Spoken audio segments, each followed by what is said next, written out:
You don't get bored. I feel glad that I chose Exeter as my uni because it's a really friendly place and one that really cares about your education. It's very beautiful and safe, so I am very happy to stay here in Exeter.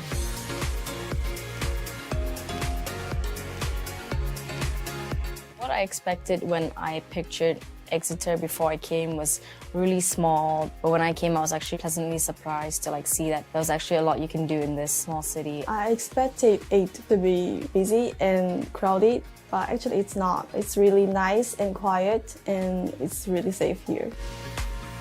In the city, I like to go explore cafes. I really enjoyed Boston Tea Party. I do like going down to the quay, going and seeing the cathedral. It's actually really nice to see, and it's really beautiful. It is an easy city to get around because it's very small and everything you need is placed in a very convenient location. Exeter definitely feels like a very central city. There are buses and trains to most of the surrounding cities, but it's only about 2 hours to get to London by train.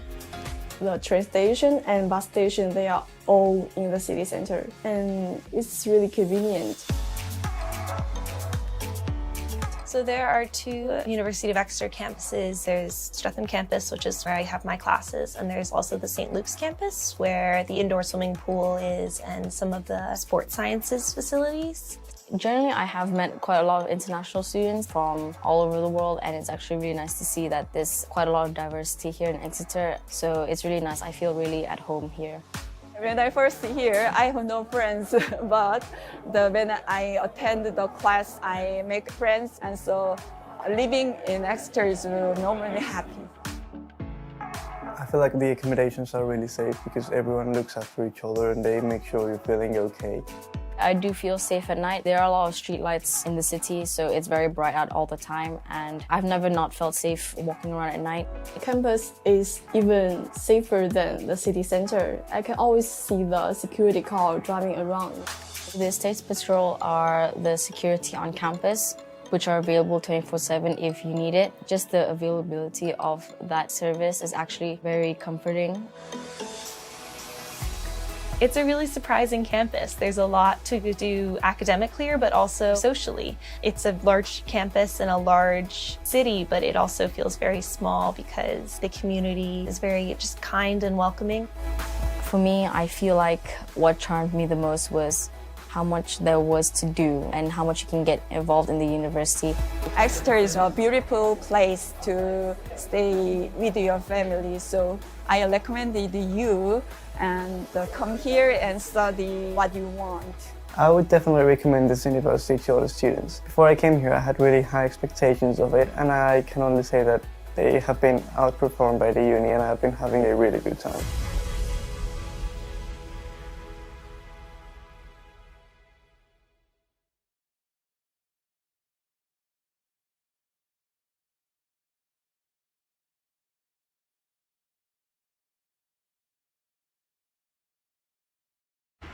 Hi guys, it's the last Wednesday of second term, so it's the last of a holiday. So if you guys haven't had a chance to come and look around the uni and experience your subjects, we're going to give you a show around today for Kemps. So my name's Cameron, this is Rihanna and Jack. We're all third year engineering students. So unfortunately for you maths, computer science and physics guys, you are stuck with a couple of engineering people, but we'll make it as relevant to you as we can, okay? So let's get going. Okay guys, so just to give you a reference to where everything is, this is kind of like the centre of campus. It means that we can kind of point out a couple of the major landmarks. So that's like the forum centre just there. You can see at the moment we've got a couple of eateries and things that turn up every Friday or so, which means that students can grab a pizza and things like that, which is really nice. And then behind us as well, we've got the Great Hall. This is a really nice facility to have concerts and things like that go on. So we have the Freshers' Ball. At our Freshers' Ball, we had people like Disney, like Lethal Bizzle perform. There's been many other people as well. You can check them out. And then you can also see the Northcote Theatre. Oh, the Northcote Theatre, it's the largest theatre in Exeter. We host a lot of student plays as well as comedians, that sort of thing. Sort of up the hill, we've got Peter Chalk, which is a multi-use lecture and study space. And if you can see right at the top there is the physics building, which is the tallest point in Exeter. Around Christmas time we have a Christmas tree right at the top, which is quite fun. And you can see it all the way from in town. And panning round, Down the hill we've got the Harrison building, which is where the mathematics, engineering and computer science subjects are based. So this is the main hub of everything University of Exeter. So this is what we call the forum, and kind of has, it's like the hub of the uni basically. So we got many things like Pret's just over there. We got the marketplace, which behind Rihanna's head. So that's used so you can buy like food there, general groceries, that sort of stuff, and sandwiches. So I'm a huge fan of the meal deal, as always. And then you got the library, which is just behind here, which we will pop into. And there's also Costa just up the stairs, and there's also the Ram, which is the on-campus pub. So they show all the sporting events, and yeah, so they do deals like £2 pints and all that sort of stuff. So welcome to the library. It's open 24/7, completely self-service. So you can just check out your books by scanning and check back in. Pretty easy to use. I get all my textbooks from here for the course.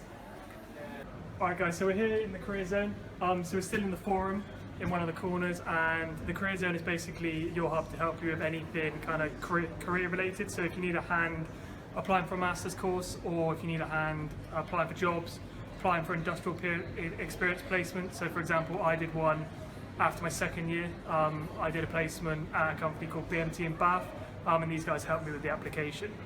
So yeah, so you can use them while you're at uni and also for a few years after as well, so you've always got the support you need in order to get that placement or that dream job after uni. Hi guys, we're here in front of the Students' Guild. This is like a general social area for students to come eat, study, things like that. We've also got the Ram Bar inside, which we'll show you later. So the Students' Guild is our students' union. They organise societies and activities and also look out for the interests of the students. So I'd like to ask you guys a quick question. Do you know what the difference between a union and a guild is? Didn't think you did. So a guild means it's been opened by the Queen. So our student guild has been opened by the Queen, which is quite a cool fact, don't you think? Yeah. Yeah, great. All right, let's go.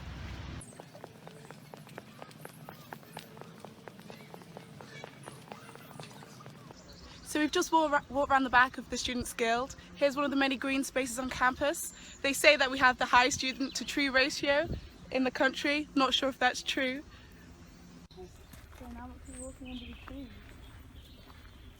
Not really used.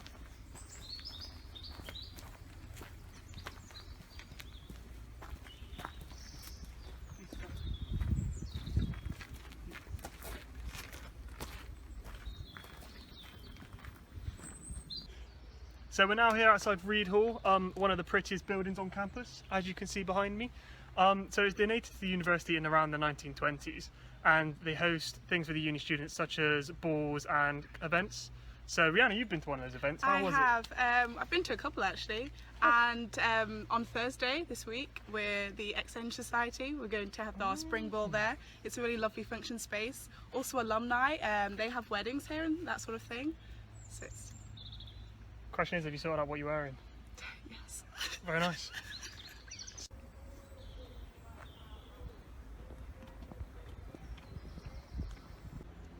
Okay, we're here at the Student Health Wellbeing Centre. This area is essentially for students to get some on-campus support for any kind of sort of health problems or anything they might have that means they don't need to go into town to see the doctor, things like that.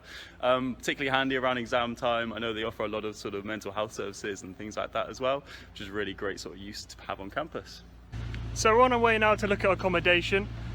So when looking for accommodation, you have a couple of first initial choices. So first is catered and self-catered. So there's a couple of advantages and disadvantages associated to each. The hall's behind us, just here with the tennis courts outside. This is called Marden. So this is a catered accommodation. So you have your meals prepared for you by a kitchen, and you sit there with all your friends and other people from different halls as well to eat that. We're going to look at La Frauda, which is a self-catered accommodation later on, which is where myself and Jack lived. And then the next decision to make after you made your decision about catered and self-catered is whether you want an ensuite or a non-ensuite. So shared bathrooms. So personally, me and Jack again, we were in shared bathrooms. So we shared, was it 11 people? Yeah, 11 people and about 3 bathrooms and 2 showers. I never really had a problem with it at all, to be honest. Like, I would fully recommend it. I found it sort of almost kind of sociable in a weird way. But yeah, it was really great. I can't fault it enough. And then Rihanna, you were ensuite, weren't you? No, I was I was down the hill in Burke's Grange. There are quite a few ensuite rooms, but I was 2 to a bathroom, so that wasn't too bad. Yeah. Nice. So this is Holland Hall, another one of our catered accommodations. We have double bedrooms, en-suites, studio apartments which have their own kitchen, that sort of thing. I'm just going to pan round and show you one of the greatest views in Exeter. Well, hey, lovely. I don't know if you can even see the river from over here, but it's lovely. Hi lads. Hi guys, okay, so we're walking up to the sports park now. The only thing about the sports park that always gets me, as you can tell by my breath, is that the hill is quite steep, which means that essentially you just get a nice little warm up before you actually get there. Okay, so behind me is the sports park. The main centre that you can see behind us there is the Russell Seal Fitness Centre. This is essentially our gym. It has both upstairs and downstairs, as you can kind of see from that, so it is really huge. There's been up to about 20 million invested in the last 10 years, which means that all the equipment's always up to date. You never have to worry about it. Student prices are pretty good as well. You can find them out on our website. Right guys, so we're now in the tennis courts, the indoor tennis courts. So there's about 6 tennis courts in here. So we do have the main gym section, but there is other bits as well. So there's these indoor tennis courts. On St Luke's campus there's also an indoor pool which you can use as part of the all-inclusive gym membership, as well as another gym. So if you're over on that side of campus, so if you're Kemp's you won't be, but if you're medicine or anything like that you will be. So there's 6 indoor tennis courts here. There's other cool things like archery they do. And also they do a load of intramural intramural sports. So I'm part of the Surfing Society, which I like to do on the weekends where I can. And in here we do an intramural netball team, which is on the weekends, so every Sunday evening, which is quite good fun to get involved in if you can. So you can come here, you can play tennis. These guys are playing catch at the minute. This is all available to use. Okay, so this is one of the main sports halls that we have in the Russell Seal Fitness Centre. It's really big and we have loads of activities going on here. For me, this is where I train for boxing. We have a lot of the circuits and sort of exercise classes like that as well going on. Check the list out of activities on our website. Apart from that, also things like virtual tours and stuff of the building, which you can check out. We have the squash courts and the cricket facilities, everything like that as well. So sort it out on the website or send us an email. Okay, here, so these are some of the AstroTurfs. Behind us we have the Crumb. This can be used for rugby, football, multi-sports. We've got lacrosse going on there at the moment, if you can see that. Just down to our side, on our left here, over there's the Sand Astro. Again, that's got like multi-purpose uses. People use it for like intramural and everything like that, mainly hockey and things though. And then on the far side, from where we've just come from the sports park, over here's the water-based pitch. This is quite a specialist hockey pitch where a lot of the Bucks games and things like that happen. And the small one just below us is called the Mooga, and this is essentially just like a small 6-a-side pitch that can be hired out for intramurals or generally sort of anyone who wants to really. There are more pitches off campus, like grass pitches, so for football and rugby and things like that. We have Ducks Meadow, which is nice. All of it isn't far away though, so it's not too much of a problem to get to. So as you can see, there's plenty of sporting facilities on both campuses and also off campus. So you can use this socially with your friends, or if you join a society, which is basically like a club, the sporting ones, they have teams which play on these pitches, and they play in something called Bucks, which is the university kind of like championships. So this is for the hockey, so this is the water-based pitch that Jack touched on earlier. So if you're good enough, you'll be able to play against other universities on pitches like this. So quite a few people do this. I know a couple of people who are like seconds and thirds football and like seconds netball. It's really popular. Also, it's worth noting that there is the rowing club down by the river, which was currently like redeveloped. So if you wanted to get involved in anything like rowing or anything like that, the option is there. Should we go on this end to get out to the Okay, so we're in the physics building now. This is the first floor. We're just about to go check out some of the activities that's going on this offer holder day. Hi, so we're in the physics building doing some of the activities on the physics offer holder day. So this is a Rubin's tube, and the gas fills the tube, and you can see the standing waves with the speakers changing the frequency.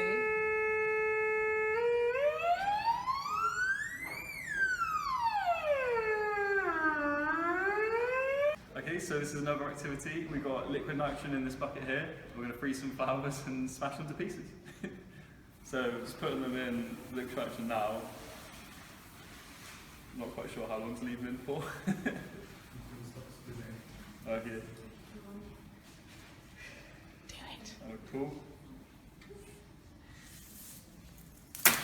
Oh, cool. So maybe not the best gift for Mother's Day, but there you go. Okay, another activity, fiddling around with the liquid nitrogen. I've been told to put this balloon in the liquid nitrogen and we'll see what happens. Oh cool, it's gone really small. Whoa. I'm not quite sure what to expect. Oh, it's here, it's expanding now. Oh cool. Okay, so guys, this is one of the engineering offer holiday activities. This is what we like to call the Lego car test. So basically, the offer holders will come in this room and they'll create a car much like this, maybe not quite this complex.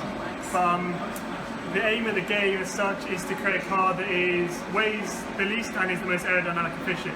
So we'd get the car, put it in this wind tunnel. I don't know if you can see. So it'll go this way, like this.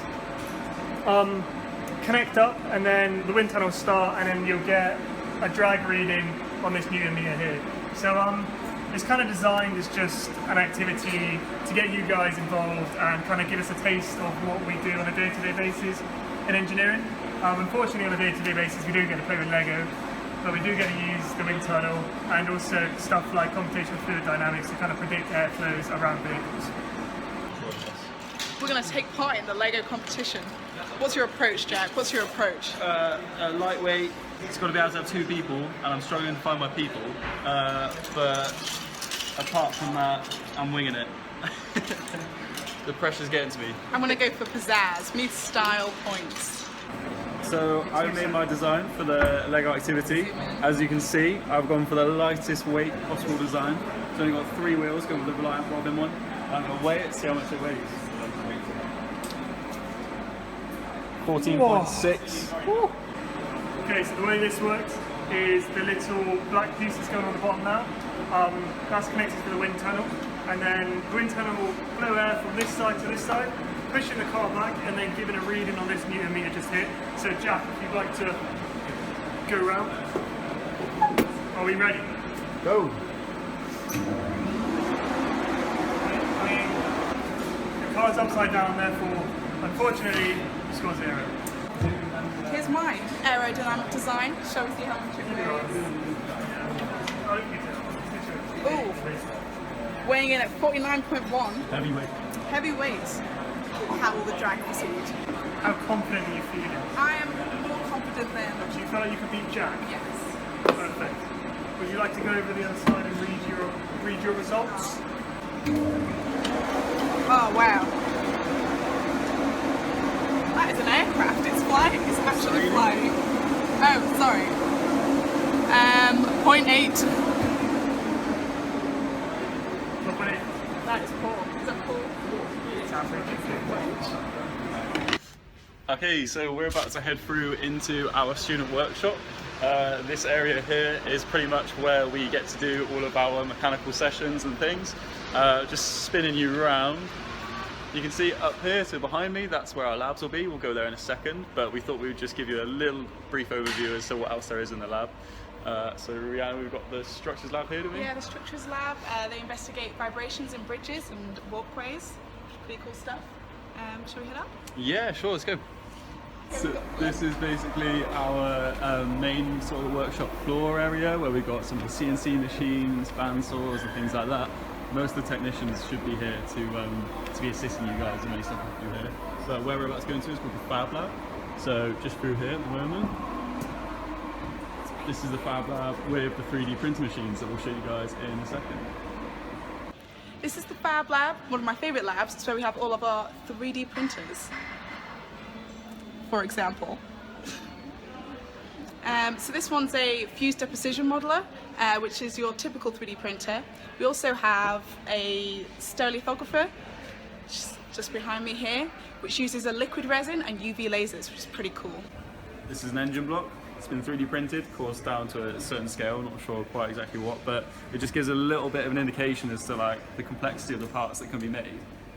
During your time, hopefully as a student here, this could be used on many of your projects, things like that. Plus, if you needed to, you could use it out of hours as well. I'm sure if you contact one of the technicians, they'll be more than happy.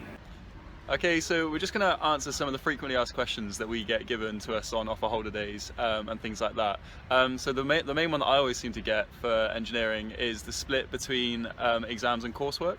And personally, I would say that it depends on what year you're in, of course, and what modules you're doing. However, on average, it's usually about either 60-40 or 70-30.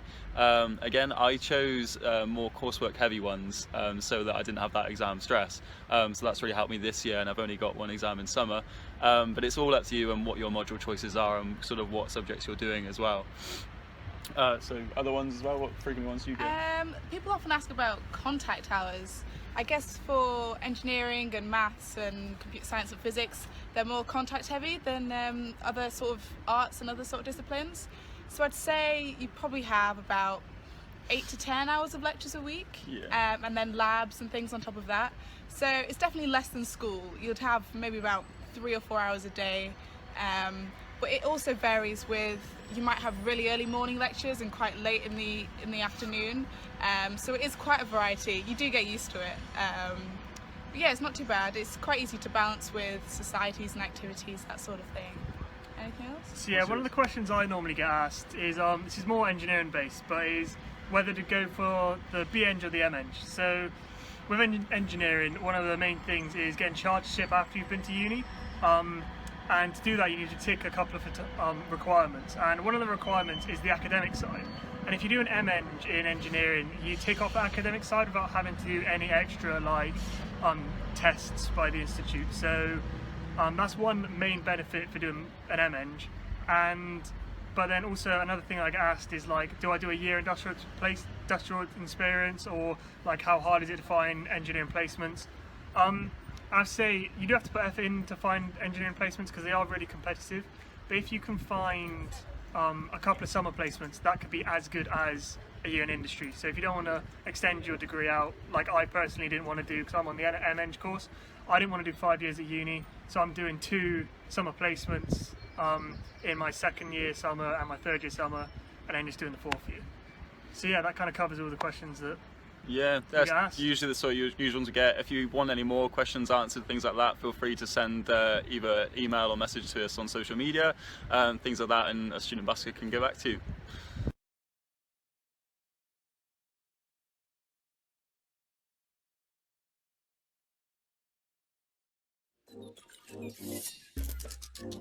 Hi, I'm Jess. I'm a 4th year student studying maths at the University of Exeter. Today I'm going to be taking you on a tour of our Streatham campus. This is the Forum, the hub of campus. This is where you'll find the library, shops and cafes, and the career zone. There's also seminar rooms and a huge auditorium.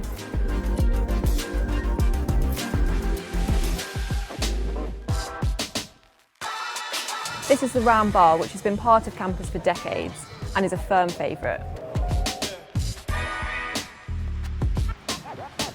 The Great Hall. This is where you'll graduate. It's also a great venue for gigs and live events. Exeter even has its very own theatre.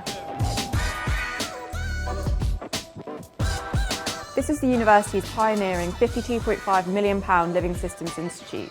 There's some world-leading scientific research going on in here. And the view from the top of the physics tower is pretty special. Come and have a look.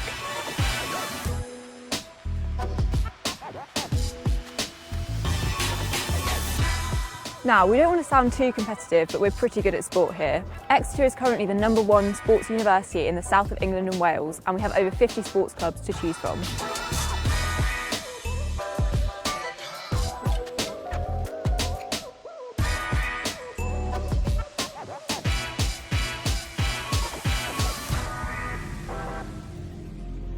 Streatham campus is full of wonderful secret spots where you can take a walk or find a little bit of peace.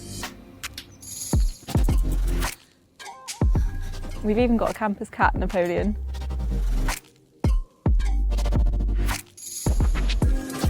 This is our Students' Union. It's a great place to hang out and study. There's a shop and food stalls too.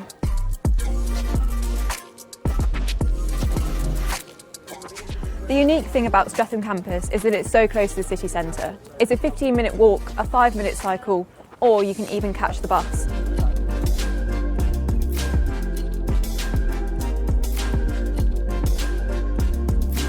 This is Building 1, our business school. It's triple accredited, placing it amongst the world's top 1% of business schools.